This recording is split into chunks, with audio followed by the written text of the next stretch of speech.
ny mofinaina isan'andro atolotry ny mpitandrina rakotina valina maoly.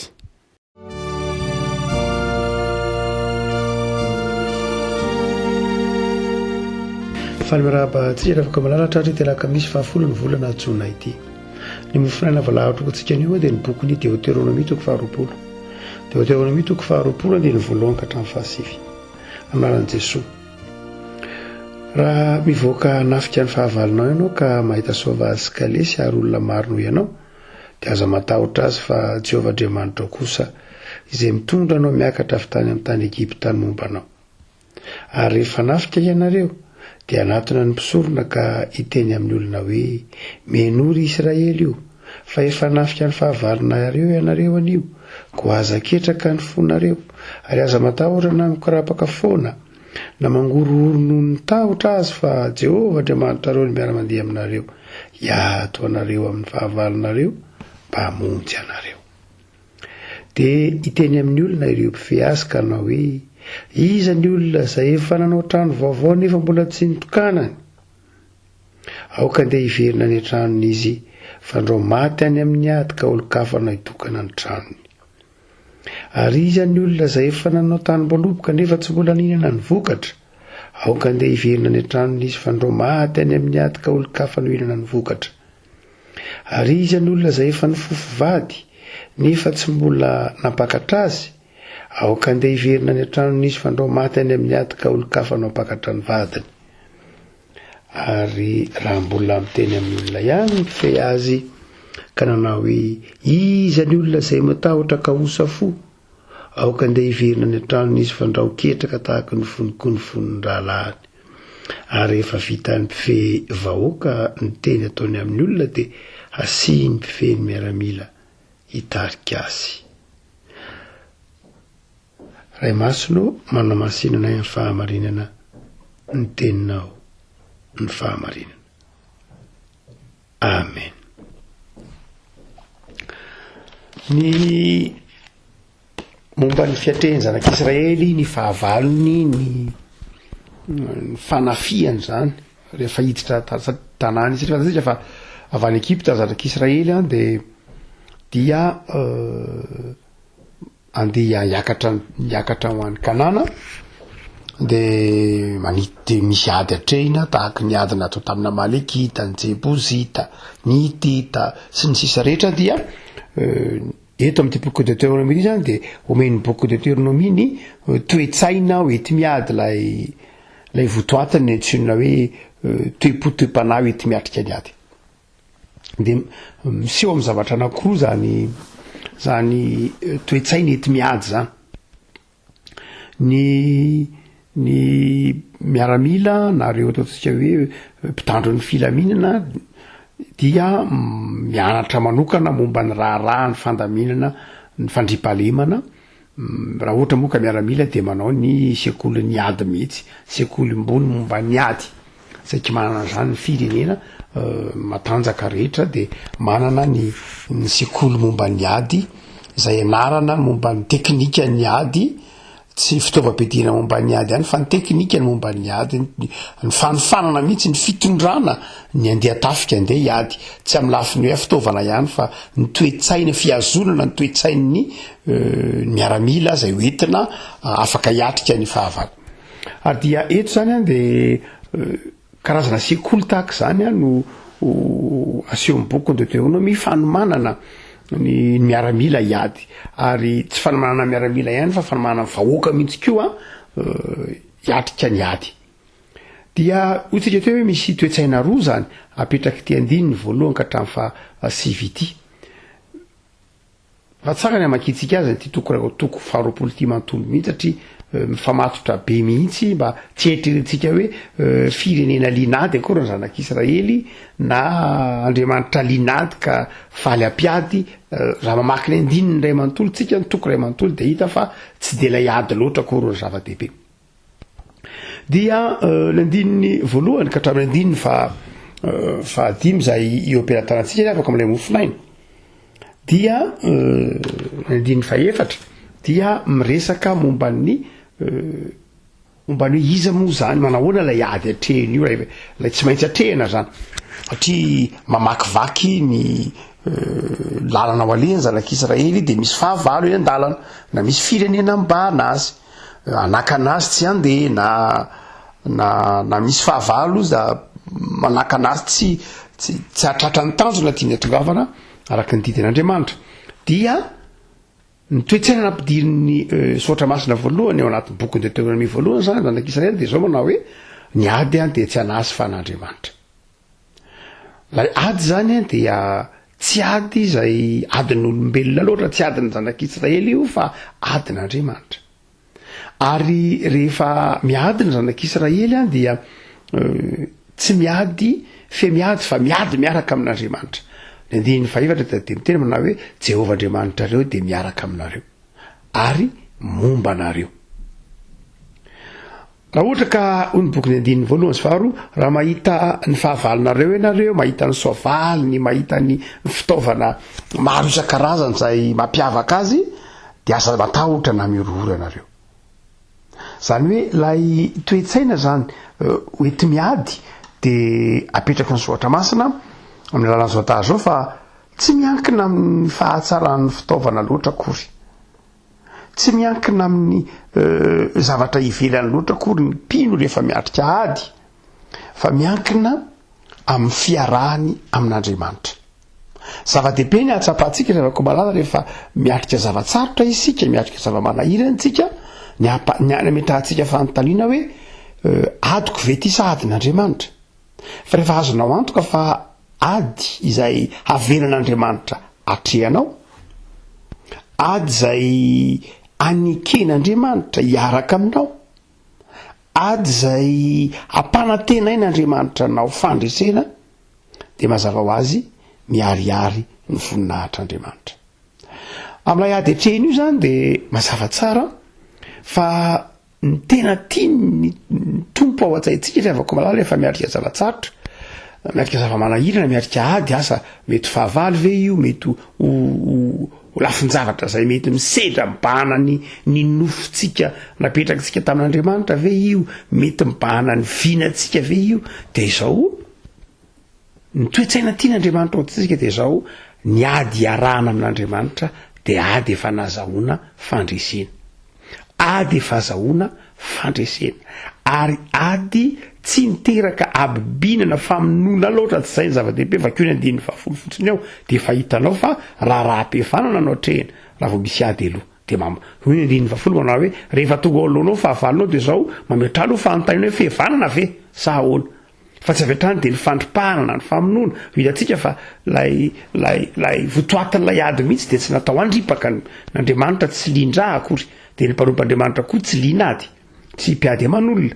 fa zay mahatonga ny hoe rehefa tonga amin'ny fahavalonao de mametra fanontaniana andininy fahavalo hoe manao hoe fihavanana ve sa ahoana. Rehefa azonao amin'ny fihavanana izy de milaminao izany andininy fahavalo raha tsy zay dia atrehinao ny ady. Fa na inona endrika isehoan'ilay ady de izao ady efa nazahoana fandreseny io. Ny zavatsarotra lalovantsika zany rehefa komalala raha zavatsarotra irahantsika amin'Andriamanitra, zavatsarotra havelan'Andriamanitra lalovantsika, zavatsarotra zay mibahana zay fikasana tsara efa nangatahantsika tamin'Andriamanitra de mino fahazahoanao fandresena rehefa miaraka aminao Andriamanitra. Zay ny dikan'le izy misy manao hoe mandeha any anareo fa ny mpisorona no manatona anareo voalohany rehefa miantsy miaramila zany io hoe miantsy ny vahoaka manao hoe rehefa hiatrika ady anareo de manana didy ny mpitondra fivavahana ampahery anareo ary ny afatry ny mpitondra fivavahana de izao ny afatry ny tenin'Andriamanitra ambara ny mpitondra fivavahana de izao mahereza aza matahotra aza mikoropaka fa izao ady efa azahoana fandreseny io. Lavako malala izany teny mampahery zany mandrakariva zany no teny tian'ny tompo ampaherezana anao am'izao fotoana ny ady sarotra izao. Azany rehefa na tokony ho toroteny ny fiangonana zany no tokony ho toroteny hoentina mampahery ny olona miatrika ady fampaherezana azy fa Andriamanitra miaraka aminy. Rehefa sitrapon'Andriamanitra na avelan'Andriamanitra andalo amin'ny fiainan'ny mpanompo ny zavatsarotra de nantsiona hoe mampahery de izao manome toky azy fa raha mandeha araka ny sitrapon'Andriamanitra izy dia mahazo fandresena. Ndraindray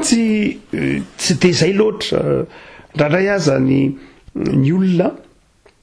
no anatin'ny ady-sarotra dia ny ataontsika hoe ny psykologue indray no mahay mampahery noho ny mpanompon'Andriamanitra.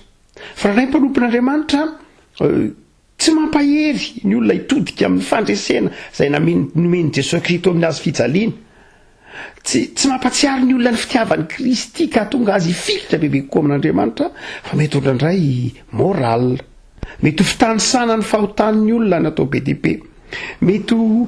fitanisana ny fahalemen'ny olona no mameny be dia be, mety ho fampaherezana na ny fampianarana na tahaka izany. Rehefa ny olona ry avako no anatin'ny ady sarotra na ny firenena no anatin'ny ady sarotra dia ny afatry ny tompo asain'ny tompo hoentiny mpitondra fivavahana na hoentiny mpanompon'Andriamanitra dia afatra fampaherezana, afatra mampitodika ny olona amin'Andriamanitra, tsy mampitodika ny olona amin'ny herin'ny fahavalo. Ndraindray rehefa mampahery olona ao anatin'ny ady sarotra antsika dia ndraindray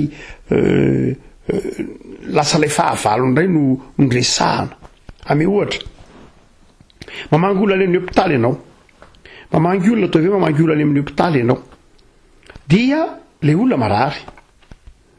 ianao mampahery olona, dia misy olona tsy mahay mampahery nisy efa mpanompon'Andriamanitra fianakaviany io na namany io ampahereziny io, dia mitantara indray izy manao hoe nisy olona na ohatran'io aretinao mihitsy ny nahavoazy fa tena nampalahelo fa maty izy, ohatran'io aretinao mihitsy ny nahavoazy. Ahoana moa no atonga ilay olona hiahery amin'izany? Ndraindray misy olona miresaka tsy eritreretiny akory hoe mitondra tahotra ho an'ilay olona raha ny fitantarana. Ndraindray mampahery ilay olona ao anatin'ny aretiny izy ohatra dia izao ny fijoroana vavolombelona resahany na ny fitantarana resahany dia mahaketraka ilay olona indray fa tsy mampahery ilay olona. Nisy olona na raha ohatran'io mihitsy dia izao no nataony dia izao no nataony fa nampalahelo fa maty izy. Tena sarotra be mihitsy io aretinao io, tena mafy be aretinao io tena manahirana izao, tena tandremy tsara fa tena tandremy ty fa mahafaty io tena mahafaty io. Ndraindray tsy mahery ilay olona ao aorianan'izay. Na koa mampahery olona ao anatin'ny olana ara-piainana dia tsy mampahery azy amin'ny alalan'ny tenin'Andriamanitra, mampitodika azy amin'Andriamanitra, fa mampitodika azy amin'ilay fahavalo indray, fitanisana n'ilay olana indray no atao zava-dehibe. Io olana misy ianao io tandremy tsara io olana io, fa izao amin'izao androtsika izao dia izao mihitsy ny fandehan-javatra, misy herin'ny maizina tahaka izao dia izao io herin'ny maizina etsetera. Ndraindray lasa tao amin'ilay mpampahery hijery ilay olana indray ny olona mpaherezina, lasa any amin'ilay olana indray ny masony. Dia hoy ny tompo eto miteny hoe tsy any amin'ny olana ny masonareo ange, tsy any amin'ny abetsaky ny sovalin'ilay mpanana fahavalonareo, tsy any amin'ny hatsaran'ny fitaovam-piadiany, tsy any amin'ny isany, tsy any amin'ny solotr'aretina izany no tokony hambanjininao ny olona manao ahoana ny aretinao, tsy any amin'ny olanao koa nangeza tahaka n'inona ilay olona, lehibe tahaka n'inona ilay fahasarotana, tsy any no taomina rehefa mampahery olona, tsy any no any ny masony, fa tao misy hijery an'Andriamanitra. Tao mizy atsiary fa na inona halehiben'ilay olana, na inona mafin'ny aretina, na ahoana fa aizany fahavalo dia izao dia efa nazahoana fandresena io,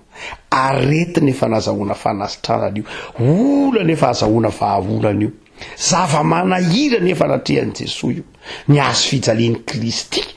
tsisy mahasakana. Zany ry avako malala, rehefa mampahery olona ianao, azay ny teneny tompo An'Andriamanitra manao hoe rehefa anatona anareo ny mpisorona dia afatra fampaherezana no entiny tsy afatra mahakivy anareo, tsy afatra mitondra anareo hijery izay mitena anareo hoe vitsy sa ahoana, fa afatra mitondra anareo atsiaro fa izao mandresy anareo ary miaraka aminareo Andriamanitra. Fa rehefa vitsy izay toe-tsaina izay rehefa koa malala novolena mihitsy izay toe-tsaina izay manao hoe rehefa misy zavatra ka tena tsy maintsy hatrehiny, haveran'Andriamanitra hatrehiny, araky ny firesakantsika mitereka eo ny mofinaina, misy zavatra tena haveran'Andriamanitra hatrehana ho vita izany, ny ady dia mitaiza ny ady dia nataon'Andriamanitra hanefy ny zanak'Israely atsiaro ny mahazava-dehibe ny tanindrazana, ny fahafahana, fitezana azy anana toe-po afa-miaritra zava-manahirana, dia averan'Andriamanitra andalo mihitsy ny zavatsarotra sy ny zava-manahirana ho anamafy orina ny finoana sy ny fahatokinan'Andriamanitra. Dia rehefa azo zay toetsaina sy toe-panazy zay de nitapany faharoa de zao vita ny fampahirezana vita ny afatra de zao avy hoy ny boky Deutéronome ny boka amin'ny andiny vahadimy toka ny mpife de manao antsoavo am'reto karazan'olona efatra ireto karazan'olona efatra reto de mivoa ao anatin'ny laharany miaramila ary mandana aloha miverina any an-trano ny voalohany de izao ny olona izay nanao trano na vita trano ka mbola tsy nitokana n'ilay tranony alefaso izy aloha mandeha mody dahana aloha mandeha mody de tokanany tranonao fandrao maty any amin'ny ady de tsy mitokana ny tranonao anao fa olo-kafa mitokana azy faharoa ny olona izay manana tany-boaloboka ka efa lany andro karakara ilay tany-boaloboka nandritry ny herintaona 2 taona 3 taona ary amin'ny andro amin'ny efataonany izy ohatra mbola tsy nihinana misy tamin'ilay voaloboka nefa ao anatin'ny laharany miaramila miady mivoa tao de mandana mody karakarao aloha ny tany-boaloboka ao fandrao dia ny hafa ny ihinana n'ilay voaloboka ny sasaranao fahatelo raha mbola misy olona ao manana fofombady ao anatin'io lahara miaramila io manana fofombady ka mbola tsy napakatra azy ho vadiny dahana mody aloha apakaro ny vadinao fandrao de olo-kafa mapakatra ny vadinao fandahana aloha mody fa efatra raha misy olona kanoso ao nitaona mbola lay manakivy lay marefo apaketraka ny namanao mivoa tao de mandana mody fa tsy rarahan'ny olona kely finoana sy manaketraka ny fon'ny namany ny ady mandehana mody reo karazan'olona efatra reo ina dika zany ry avako malara ahoana koa zany tafika zany nitafika mahazaratsika ny miaramila mahazaratsika tsy misy afametra-panontaniana zany fa firy akory ireo olona namoy zanaka olona namoy vady olona mbola tsy mbola tanora eritrero maty tany amin'ny ady ny ady lehibe voalohany ny ady lehibe faharoa ny ady tany Vietnam ny ady teto Madagasikara tamin'ny fotoanan'ny fantaram-panjakan'ny merina tamin'ny fotoana isan-karazany tamin'ny ady momba ny fahaleovan-tena sisy fametraha-panontaniana ohatr' zany fa nahoana zay no amarena zay ry avako nanehoana fa lay ady eto de zao ady efa azahoana fandresena tsy maintsy misy ny maty any anady zay maty azy misy zany averan'Andriamanitra izy zany fa izao ady azahoana fandresena ady tsy natao anapotehina fiainam-pianakaviana ady tsy natao anapotehina fifalian'ny olona ady tsy natao anapotehina ny fiariana zay ty ady zay ity toetsaina tianyny tompo ho ao an-tsainy ny zanak'Israely ty hoe nareo angera miady de zao hoe miaraka amin'Andriamanitra ianareo ady raha ady arahana amin'Andriamanitra tsy nataon'Andriamanitra anapotehina ny fiainanareo mihitsy tsy nataonareo anapotehina ny tokantranonareo fa ady natao efa nazahoana fandresena de ity tapany faharoa ty zany de mampianatra antsika de avako malala zavatra roa lay izy de zao voalohany tena zava-dehibe mihitsy a ny ataontsika hoe fiezahana sy fiarian'ny olona zava-dehibe amin'Andriamanitra zava-dehibe eo ny fitiava-tanindrazana satria mety ho ty tanindrazana lay miaramila lay tanora hoe zany de hiady ho an'ny tanindrazana fa io ny tompo manao hoe raha ty tanindrazana ianao a de endrika isehony zany fitiava-tanindrazana ao anatinao zany a de izao ny fitiavanao ny fanajanao ny fiezahana fanajana ny fiezahana tsy voatery hoe any anatin'ny ady any ianao akory maneho ny fitiava-tanindrazana fa zao danakarakarao ny trano zay efa nikelezanao ainy andanakarakarao ny tany-boaloboka zay efa nikelezanao ainy am'izay ko no endrika isehon'ilay fitiava-tanindrazana ao anatinao ty tanindrazana ianao mandehana koa no karakarao ny fofombadinao fa zava-dehibe noho ny fitiava-tanindrazanao ny fofombadinao Andriamanitra zay tiravako manala tsy manamaivana ny fitiava-tanindrazana fa manaja lay ataontsika hoe olombelona miivo am'ilay olombelona eto lay ady zany eto tsy miivo am'ilay fandresena efa azo tsinona ko Andriamanitra nge eo e na eo ianao zany na tsy eo dia le ady efa nazahoana fandresena fa izao kosa misy ny fandraisana andraikitra fa izao ny tompo manao hoe andany ianao mody ry olona manana fofombady ry olona mbola tsy nitokana ny tranony olona mbola tsy nitokana ny tany mboloboka ry kanosa de izao ady zay mitsinjo ilay maha olombelona. Reavako malalo takatry ny mpino ve zany amin'izao rivotry ny taonjato faraika amby roapolo izay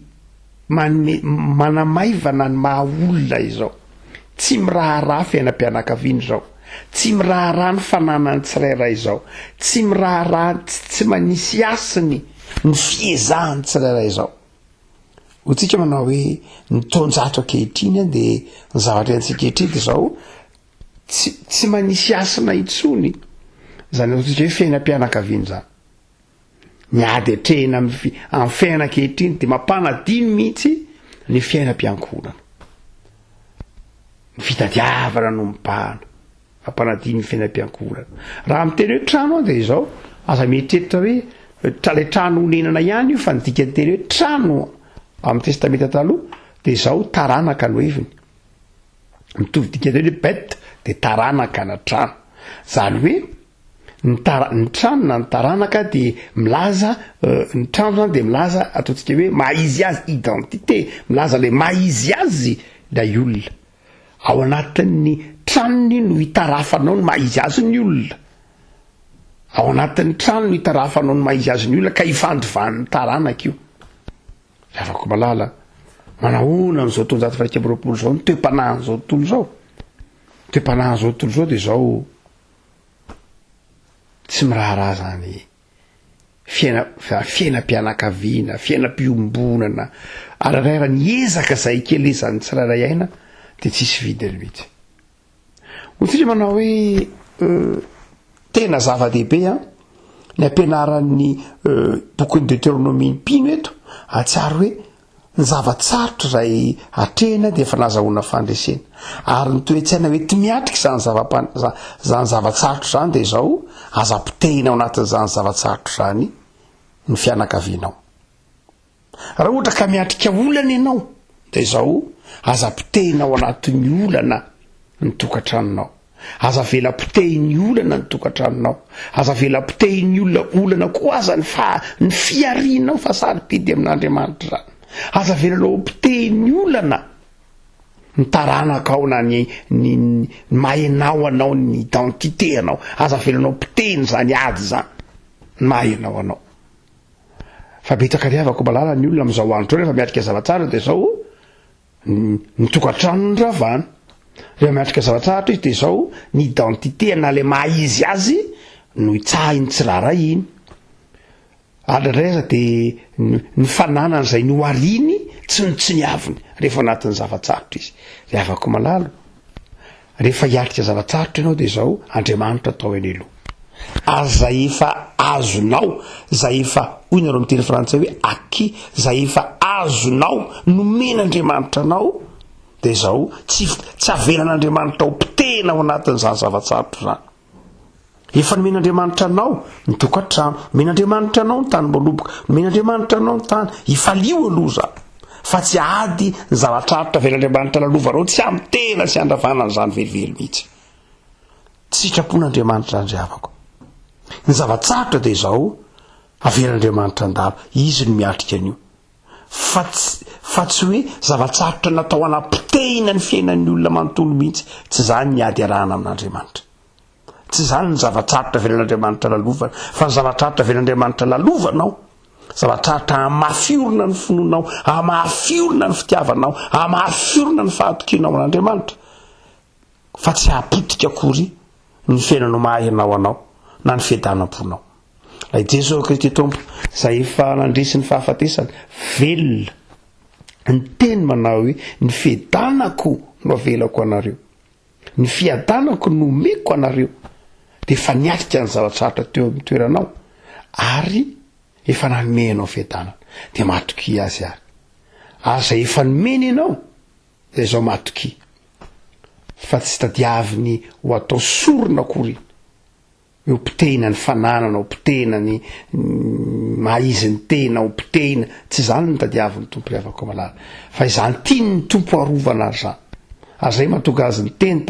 tamin'ny Jerosalema hoe izange tahambombanao tahaka ny fambombany reny akono zanany dia te hambombanao Andriamanitra. Ny fiainana miaraka amin'Andriamanitra tsy faharavana akory na misy zavatsarotra ary. Ny fiainana miaraka amin'Andriamanitra fandresena fa tsy fandresena izay atakalo faharavana tokantrano na faharavam-piainana na faharavana asa, tsy zany ny fiainana miaraka amin'Andriamanitra fa izay nomena Andriamanitra anao dia tehiriziny.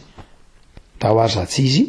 mahereza le avako malala ao anatin'izany toetsainy zany hoe ty miatrika ny zavatsarotra avelan'ny tompo lalovanao. Ivavaka tompo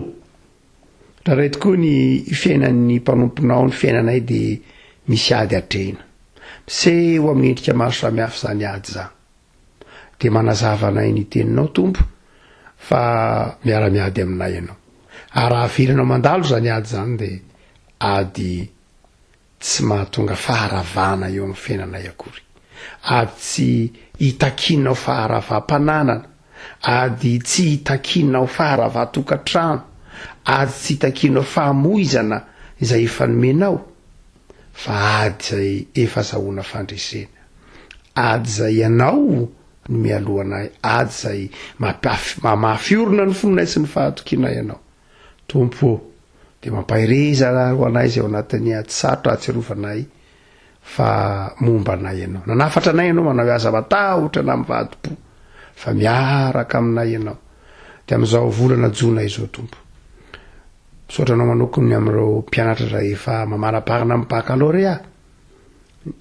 dia ianao Andriamanitra izay nanome fahafahana hiarika fanadinana ho an'ireny zanakay ireny mbola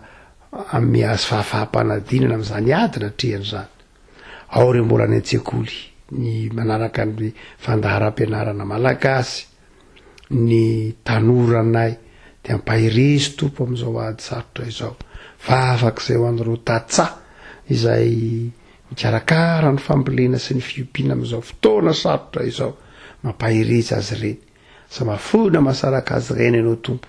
manambina ny vokatra sy ny fikelezanaina dia jereo ny tanorazanay izay amin'ity vorana atsiarovana ny fahazahoana ny fahaleovan-teny ity tompo fa ngio ny tanorazanay, omeo anay ny herim-po, omeo anay ny herim-pitiavana hiatrika ny fiainana isan'andro ao anatin'ny fahamarinana, ao anatin'ny fifaliana mba hatsiarovanay ny fahanambinana ao Andriamanitra. Misaotra ry Jesosy Kristy mpamonjy anay. Amen.